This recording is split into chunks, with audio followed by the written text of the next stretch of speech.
ಎಲ್ರಿಗೂ ನಮಸ್ಕಾರ. ಇವತ್ತು ನಾವು ಒಂದು ತುಂಬಾನೇ ಮನಮಿಡಿಯುವ ಕಥೆಯನ್ನ ನೋಡೋಣ.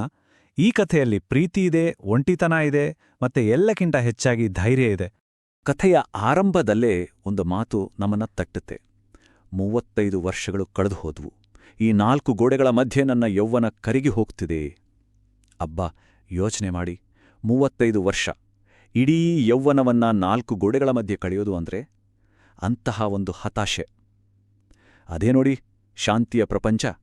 ಸರಿ, ಹಾಗಾದ್ರೆ ಬನ್ನಿ ಮೊದಲು ಶಾಂತಿಯ ಪ್ರಪಂಚದೊಳಗೆ ಒಂದು ಸುತ್ತು ಹಾಕಿ ಬರೋಣ. ಅವಳ ದಿನಗಳು ಹೇಗಿತ್ತು, ಅವಳ ಮನಸ್ಸಿನೊಳಗೆ ಯಾವ ತರಹದ ಒಂದು ಮೌನ ಹೋರಾಟ ನಡೀತಿತ್ತು ಅಂತ ಸ್ವಲ್ಪ ಆಳವಾಗಿ ನೋಡೋಣ. ನೋಡಿ, ಅವಳ ವಯಸ್ಸು 35. ಅವಳ ಇಡೀ ಜೀವನ ಆ ಮನೆಗೆ ಮಾತ್ರ ಸೀಮಿತ. ಪ್ರತಿದಿನ ಬೆಳಗ್ಗೆ ಎದ್ದ ತಕ್ಷಣ ಅಂಗಳ ಗುಡಿಸೋದು, ಅದೇ ಅವಳ ದಿನಚರಿ. ಅಷ್ಟೇ, ಬೇರೇನೂ ಇಲ್ಲ. ಒಂದೇ ತರಹದ ಕೆಲಸ, ಒಂದೇ ತರಹದ ಬದುಕು. ಯೋಚಿಸಿ, ನನ್ನ ಯೌವನ ಹೀಗೆ ಕರಗಿ ಹೋಗ್ತಿದೆಯಲ್ಲ ಅನ್ನೋ ಭಾವನೆ ದಿನದಿಂದ ದಿನಕ್ಕೆ ಅವಳನ್ನ ಒಂಟಿತನದ ಕೂಪಕ್ಕೆ ತಳ್ತಾಯಿತ್ತು. ಆದ್ರೆ ಅಂಥ ಒಂದು ನೀರಸ, ಸ್ತಬ್ಧ ಬದುಕಿನಲ್ಲೂ ಪ್ರತಿದಿನ ಒಂದು ಸಣ್ಣ ಸದ್ದು ಅವಳಲ್ಲಿ ಒಂದು ಹೊಸ ಚೈತನ್ಯವನ್ನು ತುಂಬ್ತಿತ್ತು. ಒಂದು ಸಣ್ಣ ಭರವಸೆಯ ಕಿಡಿ ಅಂಟಾರಲ್ಲ, ಹಾಗೆ. ಆ ಸದ್ದು ಯಾವುದು ಗೊತ್ತಾ? ಅದು ಒಂದು ಸೈಕಲ್ ಬೆಲ್ನ ಸದ್ದು. ಹೌದು, ಹಾಲಿನವ ರವಿ ಬರುವ ಸಮಯ. ಅವನ ಆಗಮನವನ್ನು ಸೂಚಿಸುತ್ತಿದ್ದ ಆ ಬೆಲ್ ಸದ್ದು ಶಾಂತಿಯ ಮನಸ್ಸಲ್ಲಿ ಒಂದು ಹೊಸ ಸಂಚಲನನೇ ಸೃಷ್ಟಿ ಮಾಡುತ್ತಿತ್ತು. ಆ ಕ್ಷಣದ ಭೇಟಿ, ಆ ಒಂದು ನೋಟ, ಅಬ್ಬಾ, ಅದು ಅವಳ ಇಡೀ ದಿನದ ಕಾಯುವಿಕೆಗೆ ಒಂದು ಅರ್ಥವನ್ನೇ ಕೊಡ್ತಿತ್ತು. ದಿನಗಳು ಹೀಗೆ ಸಾಕ್ತಾ ಇರಬೇಕಾದ್ರೆ ಒಂದು ಘಟನೆ ನಡೆಯುತ್ತೆ. ಆ ಒಂದು ಘಟನೆ ಅವಳ ಮನಸ್ಸಲ್ಲೇ ಇದ್ದ ಆ ಮೌನ ಪ್ರೀತಿಯನ್ನ ಹೊರಗೆ ತರುತ್ತೆ. ಅಷ್ಟೇ ಅಲ್ಲ, ಅವಳ ಜೀವನದ ದಿಕ್ಕನ್ನೇ ಬದಲಾಯಿಸ್ಬಿಡುತ್ತೆ. ಇದ್ದಕ್ಕಿದ್ದ ಹಾಗೆ ಆಕಾಶ ಕಪ್ಪಾಗುತ್ತೆ, ಜೋರಾಗಿ ಮಳೆ ಬಿರುಗಾಳಿ ಶುರುವಾಗುತ್ತೆ. ಇದು ಬರೀ ಪ್ರಕೃತಿಯಲ್ಲಿ ಆದ ಬದಲಾವಣೆ ಆಗಿರಲಿಲ್ಲ, ಬದಲಿಗೆ ಶಾಂತಿಯ ಜೀವನದಲ್ಲೂ ಒಂದು ಬಿರುಗಾಳಿ ಎಬ್ಬಿಸೋದರ ಮುನ್ಸೂಚನೆಯಾಗಿತ್ತು. ಮಳೆಯಲ್ಲಿ ಬೆಟ್ಟೆ ಒದ್ದೆ ಆಗ್ತಿದೆ ಅಂತ ಅಂಗಳದಕ್ಕೆ ಓಡಿ ಹೋದ ಶಾಂತಿ ಕಾಲು ಜಾರಿ ಬೀಳಕ್ ಹೋಗ್ತಾಳೆ. ಸರಿಯಾಗಿ ಅದೇ ಸಮಯಕ್ಕೆ ಅಲ್ಲಿಗೆ ಬಂದ ರವಿ ಅವಳು ಕೆಳಗೆ ಬೀಳೋ ಮುಂಚೆನೇ ಅವಳನ್ನ ಹಿಡಿದುಕೊಳ್ತಾನೆ. ಆ ಒಂದು ಸ್ಪರ್ಶ, ಆ ಬೆಚ್ಚಗಿನ ಸ್ಪರ್ಶ ಅವಳ ಮನ್ಸಲ್ಲಿ, ಅಬ್ಬಾ, ಎಷ್ಟೋ ವರ್ಷಗಳಿಂದ ಇದಕ್ಕಾಗೇ ಕಾಯ್ತಿದ್ದೇನಲ್ಲ ನಾನು ಅನ್ನೋ ಭಾವನೆ ಮೂಡುತ್ತೆ. ಅವನ ಕಣ್ಣಲ್ಲಿ ಕಂಡ ಆ ಕಾಳಜಿ ಅವಳಿಗೆ ಬೇಕಿತ್ತು. ಆ ಒಂಟಿ ಹೃದಯಕ್ಕೆ ಅದೇ ದೊಡ್ಡ ಆಸರೆಯಾಗಿ ಕಾಣಿಸಿತ್ತು. ಆದ್ರೆ ಈ ಪ್ರೀತಿಯ ಪಯಣ ಇಲ್ಲಿಗೆ ಸುಲಭವಾಗಿರಲಿಲ್ಲ. ಯಾಕಂದ್ರೆ ಈಗ ಶುರುವಾಗಿದ್ದು ನಿಜವಾದ ಸಂಘರ್ಷ. ಪ್ರೀತಿ ಒಂದು ಕಡೆ, ಕುಟುಂಬದ ಗೌರವ ಇನ್ನೊಂದು ಕಡೆ. ನೋಡಿ, ಇಲ್ಲಿ ಎರಡೂ ತರಹದ ಯೋಚನಾ ಲಹರಿಗಳ ನಡುವಿನ ಜಗಳ ಶುರುವಾಗತ್ತೆ. ಅಪರಮಣ್ಣನಿಗೆ ಕುಟುಂಬದ ಗೌರವವೇ ಮುಖ್ಯ. ಆದರೆ ಮಗಳು ಶಾಂತಿಗೆ, ಅವಳಿಗೆ ತನ್ನ ನಿಜವಾದ ಸಂತೋಷವೇ ಎಲ್ಲಕ್ಕಿಂತ ದೊಡ್ಡದು. ಅವರಪ್ಪ ರಾಮಣ್ಣ ನೇರವಾಗಿ ಹೇಳ್ತಾರೆ, ನಮ್ಮ ಮನೆತನದ ಮರ್ಯಾದೆ ಮಣ್ಣು ಪಾಲು ಮಾಡಬೇಡ, ಆ ಹಾಲು ಮಾರೋ ಹುಡುಗ ನಿನಗೆ ಸಮಾನ ಅಲ್ಲವೇ ಅಲ್ಲ. ಅವರ ದೃಷ್ಟಿಯಲ್ಲಿ ಅಂತಸ್ತು, ಸಮಾಜದಲ್ಲಿನ ಸ್ಥಾನಮಾನವೇ ಎಲ್ಲ.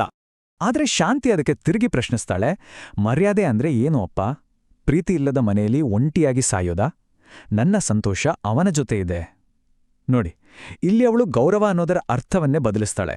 ಅವಳ ಪ್ರಕಾರ ಸಂತೋಷವಾಗಿ ಬದುಕೋದೇ ನಿಜವಾದ ಗೌರವ.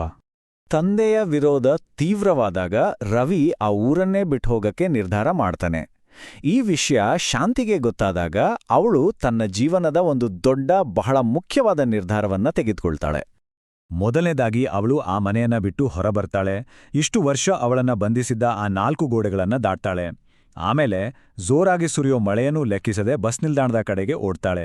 ಅಲ್ಲಿ ಬಸ್ ಹತ್ತಿ ಹೊರಡೋಕೆ ಸಿದ್ಧನಾಗಿದ್ದ ರವಿಯನ್ನ ಸರಿಯಾದ ಸಮಯಕ್ಕೆ ತಲುಪಿ ತಡಿತಾಳೆ. ಕೊನೆಗೆ ಎಲ್ಲರ ಮುಂದೆ ನಿಂತು ತನ್ನ ಭವಿಷ್ಯವನ್ನ ತಾನೇ ನಿರ್ಧರಿಸ್ತಾಳೆ. ಬಸ್ ಹತ್ತಿ ಹೋಗ್ತಿದ್ದ ರವಿಯನ್ನ ನಿಲ್ಲಿಸಿ ಎಲ್ಲರ ಮುಂದೆ ಗಟ್ಟಿಯಾಡಿ ಹೇಳ್ತಾಳೆ, ನಿಲ್ಲು ರವಿ, ನನ್ನನ್ನ ಈ ಒಂಟಿ ಲೋಕದಲ್ಲಿ ಬಿಟ್ಟು ಎಲ್ಲಿಗೆ ಹೋಗ್ತಾ ಇದೀಯಾ? ನೀನು ಬಡವನಲ್ಲ, ನನ್ನ ಪ್ರೀತಿಯಿಂದ ಶ್ರೀಮಂತ. ಇಡೀ ಊರು ನೋಡ್ಲಿ, ನಾನು ನಿನ್ನನ್ನೇ ಪ್ರೀತಿಸೋದು. ಇದು ಬರೀ ಪ್ರೀತಿಯ ಮಾತುಗಳಲ್ಲ, ಇದು ಸಮಾಜದ ಕಟ್ಟಳೆಗಳ ವಿರುದ್ಧ ನಿಂತ ಒಬ್ಬ ಹೆಣ್ಣಿನ ಧೈರ್ಯದ ಗರ್ಜನೆ. ಶಾಂತಿಯ ಈ ಮಾತುಗಳನ್ನ ಕೇಳಿ ರವಿಗೂ ಧೈರ್ಯ ಬರುತ್ತೆ. ಅವನು ಹೇಳ್ತಾನೆ, ಶಾಂತಿ, ನಿನ್ನ ಈ ಧೈರ್ಯವೇ ನನ್ನ ಶಕ್ತಿ. ಅವಳ ದಿಟ್ಟತನ ಅವನಿಗೂ ಒಂದು ಹೊಸ ಶಕ್ತಿಯನ್ನ ಕೊಟ್ಟಿತ್ತು. ಕಥೆ ಇಲ್ಲಿಗೆ ಒಂದು ಸುಂದರ ಅಂತ್ಯವನ್ನ ಕಾಣುತ್ತೆ. ಆದ್ರೆ ನಿಲ್ಲಿ, ಈ ಕಥೆ ಬರೀ ಪ್ರೀತಿ ಗೆದ್ದಿದ್ದರ ಬಗ್ಗೆ ಮಾತ್ರ ಹೇಳೋದಿಲ್ಲ. ಕೊನೆಯಲ್ಲಿ ಒಂದು ಬಹಳ ಮುಖ್ಯವಾದ ಎಚ್ಚರಿಕೆಯ ಸಂದೇಶವನ್ನು ಕೊಡುತ್ತೆ. ನೋಡಿ, ಪ್ರೀತಿಗೆ ವಯಸ್ಸಿನ ಹಂಗಿಲ್ಲ ಅನ್ನೋದು ನಿಜ, ಆದ್ರೆ ನಾವೊಂದು ವಿಷಯವನ್ನ ಗಮನದಲ್ಲಿಡಬೇಕು. ಈ ಕಥೆಯಲ್ಲಿ ಶಾಂತಿಗೆ ಸಿಕ್ಕಿದ ರವಿ ಒಬ್ಬ ಮುಗ್ಧ ಒಳ್ಳೆ ಹುಡುಗ. ಆದ್ರೆ ನಿಜ ಜೀವನದಲ್ಲಿ ಎಲ್ಲರೂ ಹಾಗೆ ಇರೋದಿಲ್ವಲ್ವಾ? ಕೆಲವರು ಒಂಟಿತನವನ್ನ ದುರುಪಯೋಗಪಡಿಸ್ಕೊಳ್ಳೋಕೆ ಕಾಯ್ತಾ ಇರ್ತಾರೆ. ಹಾಗಾಗಿ ಪ್ರೀತಿಯಲ್ಲಿ ಎಚ್ಚರಿಕೆ ಅನ್ನೋದು ಬಹಳ ಮುಖ್ಯ. ಅಂದ್ರೆ ಈ ಕಥೆ ನಮಗೆ ಧೈರ್ಯವಾಗಿರಬೇಕು ಅಂತ ಹೇಳೋದರ ಜೊತೆಗೇನೆ ಜಾಗೃತರಾಗಿರ್ಬೇಕು ಅಂತಾನೂ ಹೇಳತ್ತೆ. ಪ್ರೀತಿಯ ಶಕ್ತಿ ಮತ್ತು ನಮ್ಮನ್ನು ನಾವು ರಕ್ಷಿಸ್ಕೊಳ್ಳೋ ವಿವೇಕ ಎರಡೂ ಜೊತೆಯಾಗಿರಬೇಕು. ಕೊನೆಯದಾಗಿ ಈ ಕಥೆ ನಮ್ಮೆಲ್ಲರ ಮುಂದೆಯೂ ಒಂದು ಪ್ರಶ್ನೆಯನ್ನು ಇಟ್ಟು ಹೋಗುತ್ತೆ. ಹೃದಯದ ವಿಷಯಗಳಲ್ಲಿ ಧೈರ್ಯ ಮತ್ತೆ ಎಚ್ಚರಿಕೆ ಈ ಎರಡನ್ನೂ ನಾವು ಹೇಗೆ ಬ್ಯಾಲೆನ್ಸ್ ಮಾಡೋದು? ಇದು ನಿಜಕ್ಕೂ ಯೋಚನೆ ಬೇಕಾದ ವಿಷಯ ಅಲ್ವಾ?